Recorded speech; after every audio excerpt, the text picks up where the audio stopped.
The number one rule of investing is to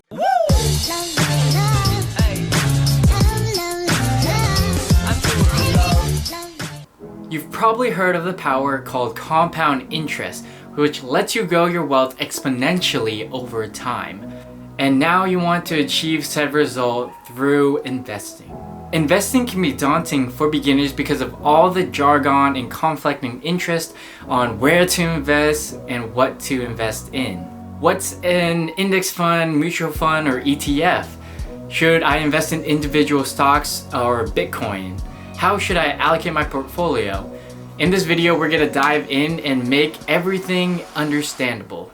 Alright, so let me break it down for you. Investing is the action of purchasing something in hopes that it will be more valuable in the future. Specifically, what I'll be talking about in this video is investing in the stock market. Although investing in yourself is the greatest way to improve your life. Generally speaking, investing in yourself is the best thing you can do. If this is the first time you're hearing this phrase, investing in yourself, educating yourself, and obtaining valuable skills is the number one way for you to increase your wealth. Because if something goes wrong, the stock market crashes, if you have these valuable skills, you can go anywhere you want. If you've heard this phrase before, I know this is corny as but it's very true. For those of you that don't recognize this man, his name is Warren Buffett, revered as one of the greatest stock pickers of our generation. He accumulated his massive fortune through picking individual stocks, which brings us to the method of investing most people have heard about, which is picking individual stocks such as Amazon or Facebook. This has the highest risk, but potentially the greatest gains. So you might be wondering, how do people pick stocks? Unfortunately, a lot of people listen to their gut or what they heard in the news or what they heard through friends. An example of this is that someone could say, oh, weed's gonna be the thing in the future, it's gonna become legalized soon, so people hop onto these weed companies.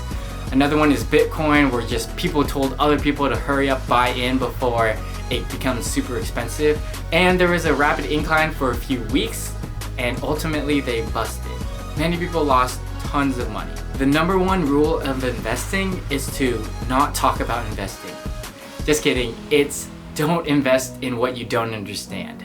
If you want to dive deeper into individual stock picking, I'd recommend you Google value investing, which is choosing undervalued stocks that are performing. This is how Warren Buffett accumulated his wealth. However, this is very complicated and still high risk. Buffett himself bet that the S&P 500, which is composed of the top 500 companies in the US, a simple index fund could outperform 5 hedge funds. And these hedge funds manage hundreds of millions, if not billions of dollars. Over 10 years, Warren's pick of the S&P 500 grew by 125.8%. The hedge fund managers averaged 36%.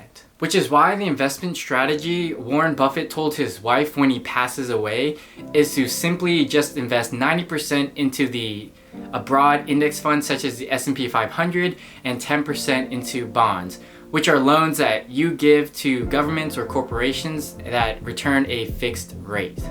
These are generally safer than stocks, and the two aren't correlated, so if stocks go down, bonds typically stay the same or go up. So the S&P 500 is classified as another investment vehicle, and it's called an index fund, which doesn't try to beat the market but simply tracks the market. For example, a total US stock market index fund will contain all of the companies in the US, each weighting them a little differently. So you got the large cap companies that are weighted the most, then mid caps, and then small caps, which are weighted the least.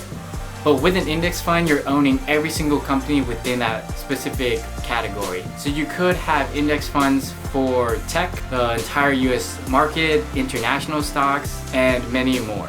Another method is to invest in mutual funds. And when people say mutual funds, they typically mean actively managed mutual funds, which are managed by professionals who try and beat the return of the stock market. Actively managed mutual funds have higher fees than passively managed index funds. Because of this, managers are starting at a handicap because to justify what they do, they have to beat the stock market, plus they have to beat their fees, or else there's really no point in investing with them. It's crucial to know that with their fees, actively managed mutual funds do not beat the S&P 500 index fund 90 to 95% of the time. And these are funds that contain stocks hand-picked by professionals who do this for a living. Index funds are sounding pretty good right now, right? Lastly, another popular investing vehicle is ETFs, which stand for exchange traded funds. ETFs are very similar to index funds because it tracks an underlying index. An example of this is Vanguard's VOO, which tracks the S&P 500 index fund.